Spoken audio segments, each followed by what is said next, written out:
Hello everybody and welcome back to the Nascar Heat 5 career mode. Today we are here for part 41 and it is at Talladega, Alabama for the Geico 500. We will be starting from the back today because I skipped qualifying. There's literally no point doing qualifying at Super Speedway races because you always end up last. But let's get into your stories of the race. Daniel Suarez has a really fast car this weekend and of course he won the last race at Richmond. Austin Cindric is our friend, which is very awesome. And Matt DiBenedetto is on pole for today's race here at Talladega. So from the rear, we'll have to go and try and win this race. It's very possible to do at these super speedway races like Talladega.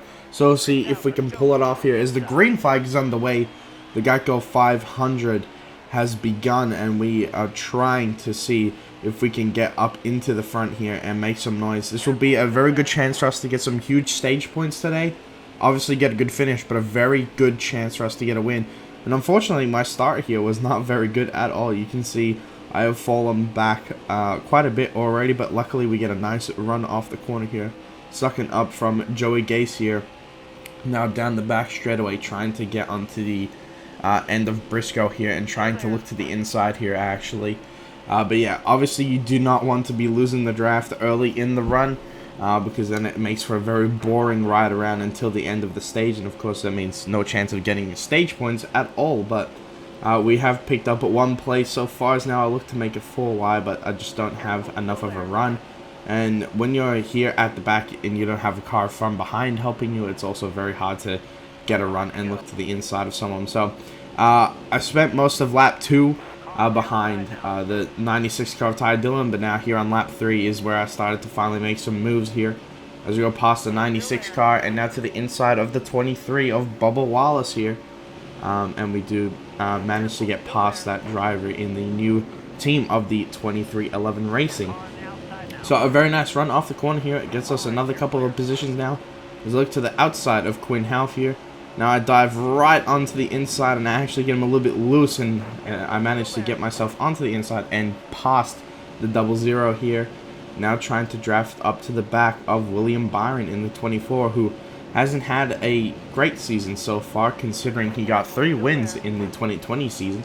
So we'll see if he can finally break through soon to get his first win of this season. And to be honest, he could miss the playoffs because drivers like him who are usually on the bubble are probably going to need to win because of crazy winners like Austin Cindric, Daniel Suarez, Ryan Newman, who have taken up playoff positions.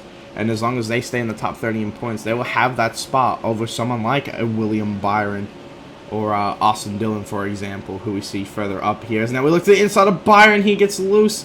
Oh, a little bit of contact, unfortunately, with the 24, but he saves it, thankfully. That was kind of my fault there. I was a little bit too aggressive, and we made contact here. But as you can see, we've made our way up through the field quite nicely so far. Now up into the 22nd position, look to the inside of Keselowski and Corey LaJoie. Now trying to go through the middle of LaJoie and Alfredo, getting a huge run off the back of Chris Buescher. And we're going to be able to use that momentum to get past the 7 and 38. Now to the inside of the 17 car, the 26 and the 48, trying to get past them now into the top 20 we go. Now we come off of turn 4, battling side by side with Chris Buescher, trying to get in front of him here as we come to the start finish line, which is a lot further at Talladega than Daytona. But we finally take the white flag of stage 1 here. So we've gone from last up into 17th now as we look to the outside of AJ Allmendinger in that 36 car, who's currently pushing our teammate in the 44 of Eric Jones. Now we try to get a run off of the 55 of DiBenedetto, using that slipstream to get past the 36 car here, but it's not quite enough. We're going to end up side drafting and trying to battle side by side for that position. But Kevin Harvick finds himself out in front right now. He remains winless in 2021 so far, but as he comes through the travel here at Talladega and to this finish line, he will get stage 1, so at least he's got something there. But contenders like Harvick and Keselowski are actually winless so far this season, and we expect them to get a win, but right now at Talladega they are searching for that first win. as we come to the pit road here, we're going to get 2 cans of fuel, 4 fresh tires, as will everybody else in the field.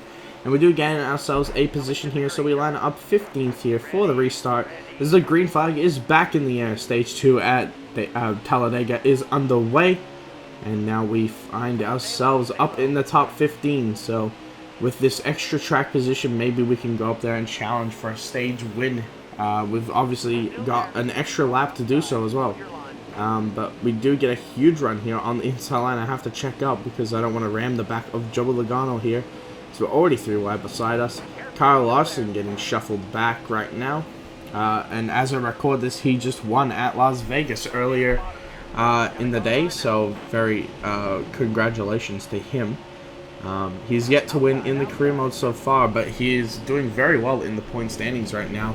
And it seems like he will get a win at some point. He's been up there, and of course he almost won at Miami, but Hamlin went and took the win in the closing laps. But as we come across the line here to complete lap 1 of stage 2, we find ourselves up in 6th position now, pushing Timmy Hill. So I'm trying to work here with Timmy Hill and see if we can get him up to the front. How crazy would it be if someone like Timmy Hill went on to win this race? That'll really shake things up, especially. So we'll see if he can be there at the end. But in stage 2 right now, we're pushing him and helping him right now, as I now actually go and look to the inside going into turn 3. So unfortunately, Timmy, I'm gonna have to say goodbye to you. I want to get up into the lead. I want to win. And I want to obviously lead laps, because leading laps, showing you're the dominant car, keeping that track position is what you want to be doing at these races.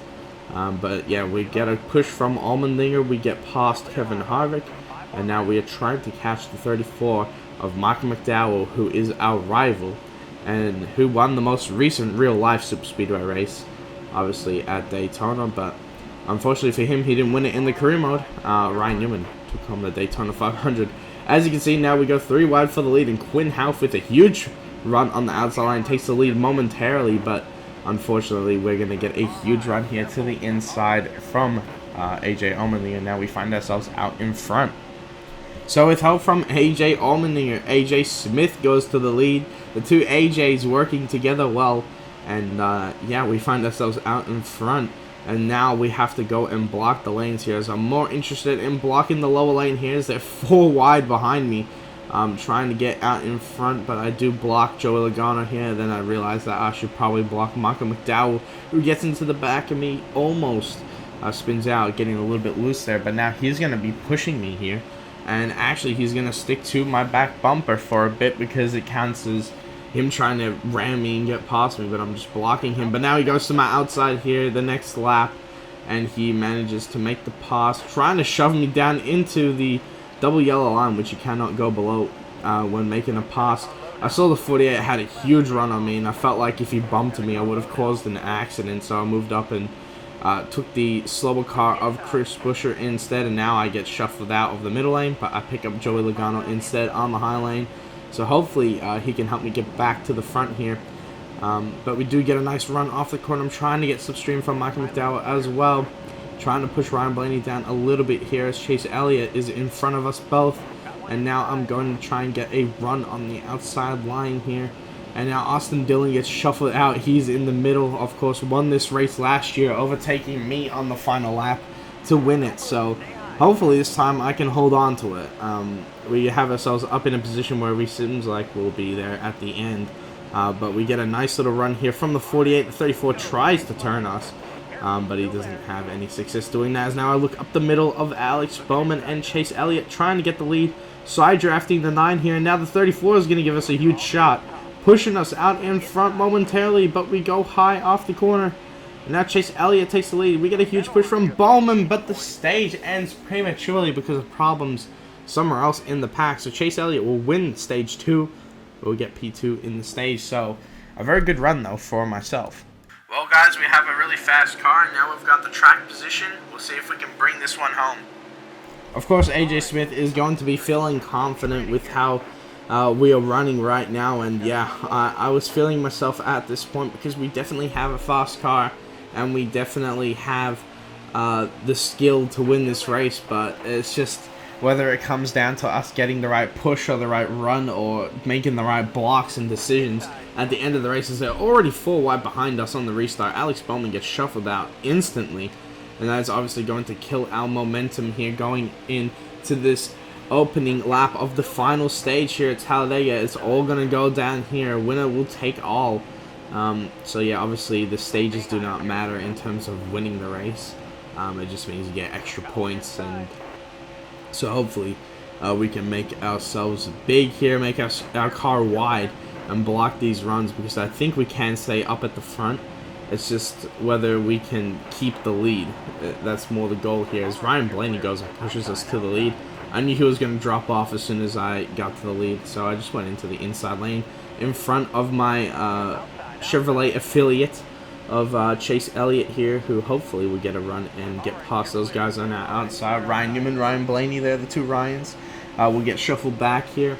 Ryan Newman, of course, won the last Super Speedway race at this career mode, as Mike McDowell gets a huge run on the outside lane. I knew if I was going to block that was going to end badly. And obviously we are still on probation just until the end of this race, though. The probation actually ends after this race, so I haven't really mentioned it because we hadn't really had any run-ins with the 34 or 47, thankfully. We found ourselves at the front with the 34 most of this race, but the 47, Rick Stenhouse Jr., who is a skilled Super Speedway racer, we haven't seen him at the front yet, so hopefully we don't have to deal with him for the rest of this race. But now we get a nice little push from the 9. I'm actually going to go to the inside lane here, try and get the draft off of Bubba Wallace here, as he goes to the inside of Michael McDowell for the lead. And there you go, Bubba Wallace. He's going to go to the lead here at Talladega in that 2311 cars. Michael McDowell goes and sideswipes me, almost turning me, but unfortunately we keep it going in the right direction, as now Chase Elliott's trying to help me here. Mike McDowell's trying to ram me, but Chase Elliott is there, and unfortunately he cannot ram me, as now we go 3 wide for the lead here. We're going to be able to keep it right now as we go back to the front with almost 5 laps to go here, as we're going to come across to the line. Of course, not at the tri-oval, just a little bit after. You'll see in 3, 2, 1. There it is. So that is where the finish line is, of course, at Talladega. As Michael McDowell gives us a huge shot in the back, and oh, wow, look at it. It's Ricky Stenhouse Jr. Oh, boy. So, yeah, we talked about him not being at the front. Well, here he is when it counts. Ricky Stenhouse Jr. has made his way up to the front, and he actually started pushing me like Michael McDowell did earlier. And as you can see, when we skip forward here, there you go, we actually went like this for 3 laps. So 2 laps to go here down the backstretch. We're coming to the white flag, but Ricky Stenhouse Jr. was starting to get restless behind me, and I go up and block him into the corner. He gets loose, and that just killed our momentum. So now it's going to become a race for the win here. It was good while it lasted, Ricky Stenhouse Jr. pushing us, but obviously we couldn't have it for the rest of the race now. As here comes Timmy Hill out of nowhere, but we go and block Christopher Bell here, who is looking for his first win in the Cup Series in this career mode, as now Ricky Stenhouse Jr. takes the lead with Timmy Hill behind him and Austin Dillon, as well as Ryan Blaney too. Austin Dillon's all the way up there on the outside line, but Timmy Hill now to the inside of Stenhouse for the lead here on the final lap at Talladega. Don't tell me Timmy Hill. Look how far out in front he's gotten. Oh my god, can we catch Timmy Hill? Oh no. Timmy Hill is out in front here at Talladega. Don't tell me it's going to happen. We are right behind him here, trying to get a run with the help of Chase Elliott. As you can see, the fuel icon has come up, but it's obviously not going to matter. And as you can see, we're not going to get enough help from Chase Elliott. Timmy Hill is going to go into the tri-oval and is going to come out a winner here at Talladega. Timmy Hill takes the Geico 500. We finish a heartbreaking 2nd place after dominating this race. And, oh, man. I mean, if I had to pick someone to lose it to, Timmy Hill is the guy. But yeah, here's your finishing results. Timmy Hill wins the race. Right now, he's below the top 30 in points, so you'll have to gain some more points. But maybe this win can give him some funding and make those cars better. But there's your top 10. Here's your top 20. We'll scroll down to your top 30 here. Our teammate Eric Jones not having a very good run, unfortunately. But we'll scroll down now to the end here, and Cole Custer finishes in a solid P last. So after seeing those results, let's have an interview with AJ Smith. AJ, you dominated today, but unfortunately you could not pull off the win here, as in the closing laps, Timmy Hill got past you, took the lead on the final lap, and came home to win it. AJ, tell us how heartbreaking this feels for you right now. Well, Kevin, I just really hate it for my guys. They gave me such a fast Jack Daniels number 43 Chevrolet Camaro today, and I just could not get it done for us. Man, it just really sucks because I dominated this race. I was out in front, did all the right things, and just at the end, the 66 car came and got me in the backstretch, and well, I couldn't catch him by the time we got to the finish line. So, congrats to them and those guys. They really did deserve something like this happening to them. They've grinded it out over the past few years, and well, they got their reward. I'm still searching for my first win, and I hope from signs of today it's going to come soon. But yeah, this is just it's bittersweet, you know, because you gotta love it for the 66 team, of course. A guy that hasn't got the equipment to be running out front, and then he goes and wins. And unfortunately for me, it's just very unfortunate to lose this race. But you know, we'll come back stronger next week. We got Dover, which is one of my favorite racetracks, and we'll see if we can go and get the win there. So there was an interview with AJ Smith. Of course, it's cool to see Timmy Hill win, but unfortunately, it comes at our expense of winning the race. So there is our summary of the race. We finished 7th, get 530 grand out of it, so not too shabby at all. But yeah, we will move on to Dover next race, and obviously that is one of my better tracks, I feel like. Of course, last time at Dover, we did get taken out very early in the race by Michael McDowell, so hopefully we'll have an actual race that we can finish this time at Dover. But here's your updated point standings. Danny Hamlin, 3 wins on the season, followed by Kyle Busch's 2, and then 1 win for Logano, Cindric, Suarez, and Newman right now in the playoffs. And as you can see, Timmy Hill is missing from that bunch, and we will scroll down and show you where Timmy Hill is at right now. 34th, so he's got some work to do if he wants to get into the top 30 right now. He's going to make up some points. Hopefully, though, he will get an equipment upgrade after winning that race and getting that money. BJ McLeod is still holding it down in P last right now. As that'll do it for our coverage today here at Talladega. I want to thank you guys all for watching. Please like, comment, subscribe. Give me ideas for storylines if you want. I don't mind at all. But yeah, I really appreciate the support the series is getting. And I'll see you guys all in the next video, which will be at Dover.